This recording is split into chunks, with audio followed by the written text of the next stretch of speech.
just Tim O'Brien's book, The Things They Carried. Other than that, have you had much background concerning the Vietnam era? No. Forrest Gump.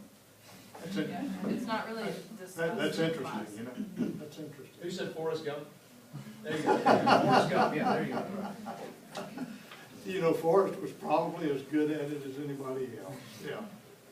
Well, what we have on the screen is just a cycle of slides that I made when I was in Vietnam, which was from late 1967 until late 1968.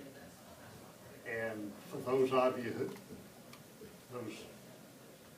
those 2 days probably don't make a lot of impact in your mind, but in early 1968 was pretty much what's considered the turning point, at least stateside, in the Vietnamese conflict. And that was a Tet Offensive that took place in February of 1968. So I was there during that time. I've had quite a few questions that I've read. One of the questions, and I can't spot it right now, but one of the questions said, how old were you when you were drafted or volunteered or whatever you did? I was older than y'all, not a whole lot. I was about 22. Dot and I had just finished college at Georgia Tech, and I know it's Alabama, so you know, just take that for what it's worth. And Dot and I had just been married, and at that time we did not have the lottery system for the draft. I know one of the questions that I had from somebody in the group here asked, what was it like to know your number was coming up with that? So, well, we didn't have numbers. If you didn't have contacts, the odds were you were going to be drafted. That's why the lottery system was developed, was to try to make it fair. So I was about 22, been married 3 months, 4 months, and got this big letter in the mail that said, you know, we're really proud of you. You're invited to come down to the induction center and have a physical examination. I pretty much knew what that meant, was that they were seriously considering drafting me. And if I was healthy, they probably would. Long story made just a little bit longer. Come January, I called my draft board in West Virginia. They told me my notice was on the way, and I volunteered for a program called,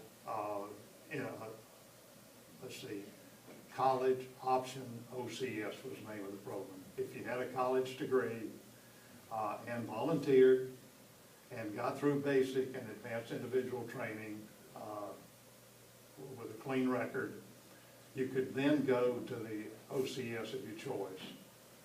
I really didn't want to go in as a straight enlisted man. I wanted to go in, if I had to go in, I wanted to go in as an officer. Part of that was pride and hubris on my part, I'm sure, but I felt like if everybody caved, they wouldn't have very good leadership, and maybe the fact that I went ensured that they didn't have good leadership. I'm not sure. So that was my age, and that's how I came to go to Vietnam. And some of those folks, you may recognize that guy, you may not. He's the same one sitting in front of you. That's my best friend from Vietnam, Gary Craner. Gary died about a year ago. Not from anything that happened in Vietnam or was contracted there. It was a result of being overweight and smoking all the time. It finally caught up with him. And that's me on the beach. I had tough duty. Never saw combat. I know some of the questions that I got were sort of asking the question, what was it like to be in combat? I was not. Came under fire 2 or 3 times. One of the questions, what's the scariest thing that happened to you while you were there?